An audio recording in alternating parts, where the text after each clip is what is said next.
Freelancer Faisal group চ্যানেলের পক্ষ থেকে তোমাদের সবাইকে জানাই স্বাগতম। আজকে হচ্ছে আমাদের পর্ব 6 এবং আগের পর্বে আমি দেখিয়েছি ওয়ার্ডপ্রেসের ড্যাশবোর্ড, যেটা একটি ভিডিওতে আমি ভিডিওটা এখন আপলোড করা হয়নি, আমি আজকে আপলোড করে দিয়ে দিব, এটা তোমরা পেয়ে যাবা। এর পরের ভিডিওটা আমি আসছে, যেটা আমি আজকে করতে যাচ্ছি সেটা হচ্ছে ওয়ার্ডপ্রেসে আমি জাম লোকাল সার্ভারে কাজটা করছি। তোমরা যারা লোকাল সার্ভারে কাজ করছো সেটাও এইখান থেকেই তোমরা সিম্পলি জাস্ট অ্যাডমিনে ক্লিক করবা, তোমরা হচ্ছে এইরকম ইন্টারফেস চলে আসবে। তোমাদের ওয়ার্ডপ্রেসে যে নামে তোমরা এখানে সেভ করেছো, আমি যেমনটা দেখিয়েছিলাম ওয়ার্ডপ্রেস সেটআপের সময় তৃতীয় ভিডিওটা পেয়ে যাবা। এখানে তোমার হয়তো ওয়ার্ডপ্রেস নাম দেওয়া আছে, তুমি জাস্ট এখানে ওয়ার্ডপ্রেস লিখে দেবা, ঠিক আছে? তো আমার এখানে আমি নামটা চেঞ্জ করেছি, তো সেটার জন্য আমার এখানে এই নামে চলে আসছে ইউআরএলটা। আমি কি করব, এখান থেকে ড্যাশবোর্ডে চলে যাব।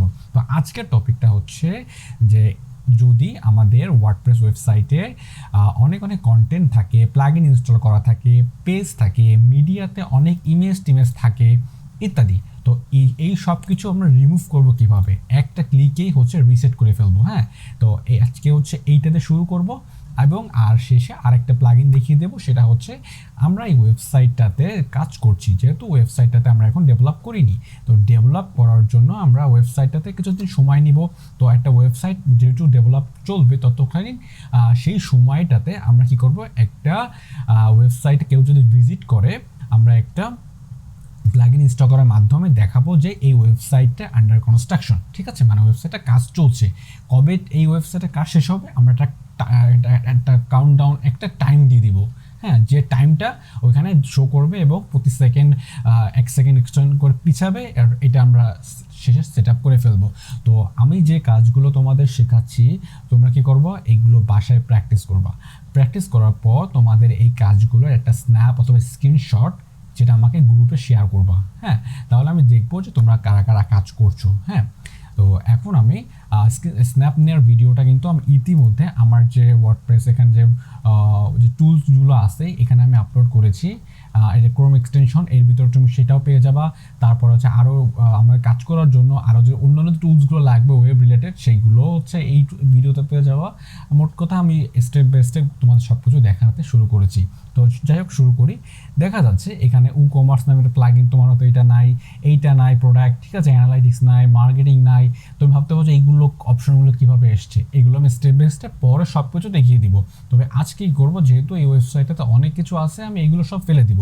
তো জাস্ট কী করবো, সিম্পলি এখানে আমরা প্লাগইন থেকে অ্যাড নিউতে ক্লিক করব। প্লাগইনের পর যখন হোভার করবো অথবা ক্লিক করলে অ্যাড নিউ পেয়ে যাবা। তারপর হচ্ছে এখানে রিসেট লিখবা। রিসেট লেখার পর দেখবা কি এইখানে একটা প্লাগইন আসছে, এই যে ডাব্লিউপি রিসেট, এটা ইনস্টল করবা।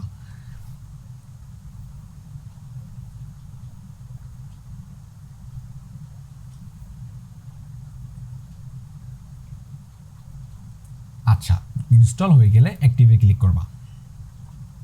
এটা প্রথম অবস্থা তোমার তো ফাঁকা থাকবে, তোমার হয়তো এটা কাজে নাও লাগতে পারে, কিন্তু তোমার যখন একবার একটা কাজ শেষ হয়ে যাবে তোমরা এখান থেকে রিসেট করে আবার নতুন করে কাজ করতে পারবা। হ্যাঁ, তা এটা আমরা ডিসমিস করে দিলাম। আমরা কি করব, প্লাগইনে ইনস্টল প্লাগইনেই থেকে দেখবে একদম নিচে লেখা আছে ওপেন ডাব্লিউপি রিসেট টুল, ঠিক আছে? এটাতে ক্লিক করবা।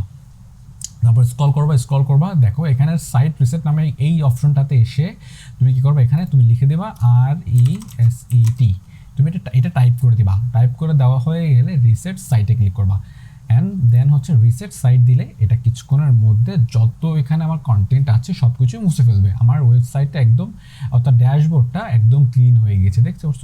তো এইটা ছিল হচ্ছে আমাদের প্রথম প্লাগইনের কাজ। এবার তুমি এখান থেকে এইগুলো রাখবা না সেটা তোমার ব্যাপার। এগুলো চাইলে তুমি সব ডিসমিস করে দিতে পারো, ক্লোজ করে দিতে পারো। হ্যাঁ, এইগুলো ক্লোজ করার জন্য তুমি কি করবা, এখানে স্ক্রিন অপশন আছে, এইগুলো তুমি যদি টিকমার্কগুলো অফ করে দাও, দেখো এগুলো যদি উঠিয়ে দিই প্রত্যেকটা এখানে অপশনগুলো কিন্তু উঠে যাচ্ছে, ঠিক আছে? এবং এইটা যদি তুমি ক্লিয়ার করতে চাও আর অলরেডি রেডিতে দিয়ে দিলে তুমি এটা হচ্ছে আমাদের যে একটু আগে ডাব্লিউপি রিসেট যেটা আমি ইনস্টল করেছি তার একটা পপআপ আসছে। যাই হোক, এটা আমরা রিফ্রেশ করি। আচ্ছা, যাই হোক, এটা চলে গিয়েছে, ঠিক আছে। এবার আমরা যে প্লাগইনটা কাজ করবো সেটা আবার প্লাগইনের উপর হোভার করবো, তো মাউসটা রাখলেই হচ্ছে এখানে অ্যাড নিউতে ক্লিক করতে পারবো। প্লাগইনে এসে তুমি জাস্ট এখানে লিখবা যে সাইট অফলাইন, ঠিক আছে? এটা আচ্ছা আমি লিখে দিই অফলাইন।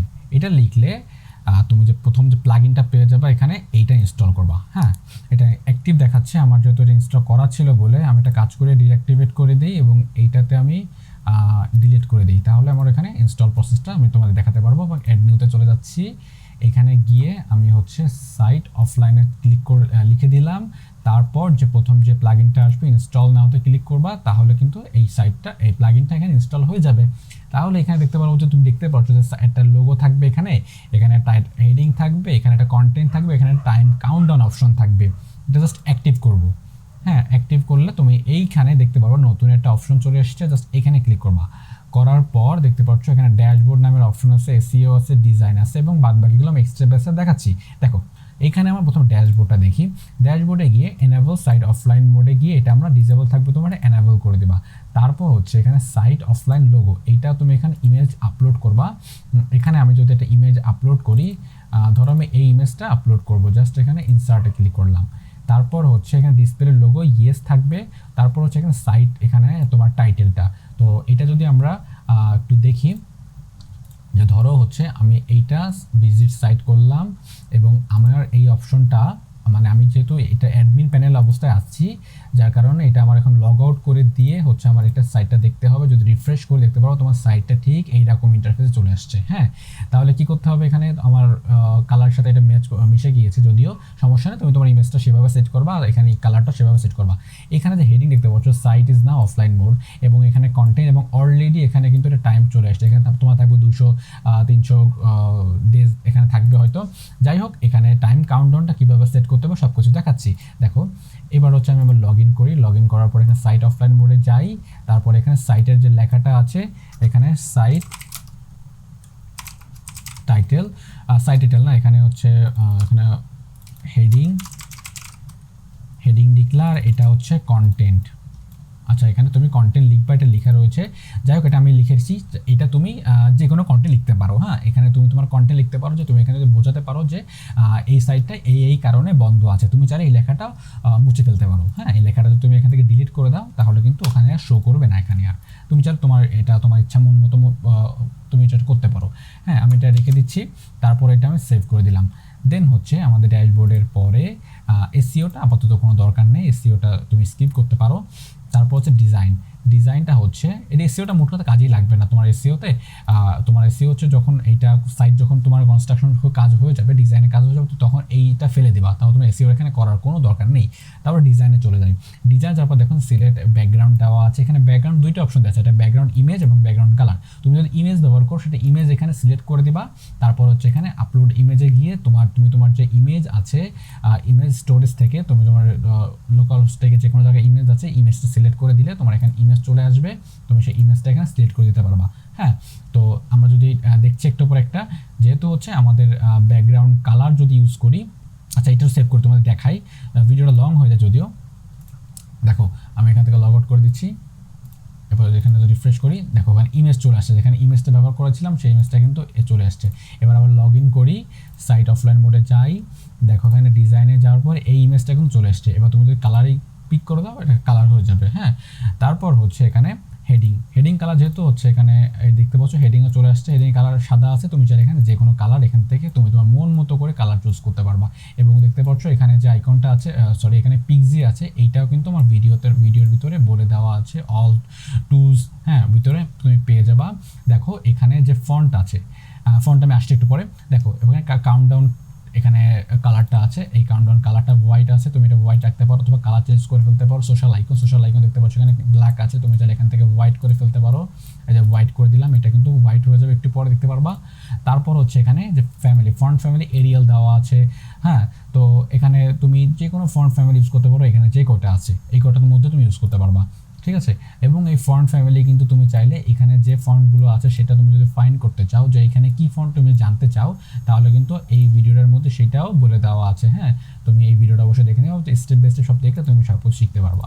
তারপর হচ্ছে এখানে তুমি যদি চাও কাস্টম সিএসএস ব্যবহার করতে, যে দেখো এখানে যে কোনো সোশ্যাল আইকনের পর যখন আমি ক্লিক করছি, এটা আপস অ্যান্ড ডাউন করছে, এটা তুমি চেঞ্জ করতে পারবো এখানে, যদি কাস্টম কোড ইউজ করতে পারো তাহলে। আর না করলে সমস্যা না, এখানে বাই ডিফল্ট যা আছে সেটা এনাফ। তুমি চাইলে এখানে হেডিংয়ের যে সাইজ সাইজটা বাড়াতে পারো, এটা সাইজটা বাড়াতে পারো চাইলে এখান থেকে, এবং এখানে ডেসক্রিপশনে যে ফন্টের সাইজটা আছে তুমি এইটা চাইলে কিন্তু এখানে বাড়াতে বা কমাতে পারো। আচ্ছা, তাহলে আমরা এটাও হাইড করে দিলাম। এবার হচ্ছে কাউন্টডাউন। তো কাউন্টডাউনটা হচ্ছে দেখো এখানে কাউন্টডাউনের উপর ক্লিক করলে বর্তমানে যদি আজকে কয় তারিখ 4 মাস, তো 4 মাসে তো যাই দেখতে পাচ্ছ এপ্রিলের 7 তারিখ। তুমি যদি সাইটটা যদি তোমার 1 মাস লাগে কনস্ট্রাকশন করতে, তুমি কি করবা এখানে নেক্সট ওখানে ক্লিক করে দেখো 7 তারিখ অথবা 6 তারিখ বা যেদিন তোমার শেষ হবে বা আনুমানিক একটা টাইম দিয়ে তুমি এখান থেকে সিলেক্ট করে দিতে পারো। এটা হচ্ছে ইন ডেট, মানে আমার সাইটটা কবে শেষ হবে। তো আনুমানিক একটা দিয়ে তুমি এখানে সেভ করে দিবা, এটা হয়ে যাবে। এবং ফাইনালি না, আরও 2টা অপশন আছে। সোশ্যালের ভিতরে তুমি তোমার ফেসবুকের না ইউআরএল, টুইটার ইউআরএলটা বসাবো, আশা করছি এটা ক্লিয়ার। এবং কন্ট্যাক্ট ইনফোতে হচ্ছে তুমি তোমার যে এখানে কন্ট্যাক্টের যে ইনফরমেশনগুলো আছে সেইগুলো তুমি এখানে সেট করে দিবা, তোমার নাম্বার দিয়ে দিবা, তোমার ইমেল দিয়ে দিবা, এটা হয়ে যাবে, দেন সেভ। আচ্ছা, তাহলে আমরা দেখে ফেলি কি ব্যাপারটা হয়েছে এখানে। আচ্ছা, এখান থেকে আমরা লগ আউট করে দিই, দেন এখান থেকে আমরা রিফ্রেশ করি। দেখতে পাচ্ছ এখানে 33 দিন আমরা সিলেক্ট করে দিয়েছি, এবং এখানে এটা কালার চেঞ্জ হয়ে দেখতে পাচ্ছি আমরা। আচ্ছা, চেক করে আসি একটু। আমরা তো হোয়াইট করে দিয়েছিলাম আইকনের কালার। আচ্ছা, হোয়াইটটা করা হয়নি, এবার হয়েছে। আচ্ছা, এবার হচ্ছে সেভ করে দিলে এটা লগ আউট করে দিচ্ছি, এবার রিফ্রেশ করি। দেখতে পাচ্ছ এটা হোয়াইট হয়ে গিয়েছে, ঠিক আছে, এবং সুন্দর একটা ডিজাইন হয়ে গেছে, কিন্তু এটা খুবই বাজে লাগছে, আমি আন্তরিকভাবে দুঃখিত। যাই হোক, তুমি তোমার লোগোটা এখানে ইউজ করে দিবা। আশা করছি বুঝতে পেরেছো ব্যাপারটা। আমি স্টেপ বাই স্টেপ আরও সামনে আরও বিষয় নিয়ে আলোচনা করব, সামনে আরও প্লাগইন নিয়ে আলোচনা করব, আমরা কীভাবে ওয়েবসাইটে চ্যাট অপশন অন করতে পারি, যেখানে ফেসবুকের অপশন ফেসবুকের চ্যাট অপশন থাকবে, কেউ সরাসরি তোমার সাথে চাইলে যোগাযোগ করতে পারো, এখানে চ্যাট অপশনে ক্লিক করে হোয়াটসঅ্যাপ যুক্ত করতে পারবা। হ্যাঁ, এরকম আরও অনেক কিছু শেখাবো। তাহলে আজকে ভিডিও পর্যন্ত, পরবর্তী ভিডিও দেখার জন্য আমন্ত্রণ হলো, সেই পর্যন্ত স্টে কুল, স্টে সেফ। আসসালামু আলাইকুম রহমতুল্লাহ।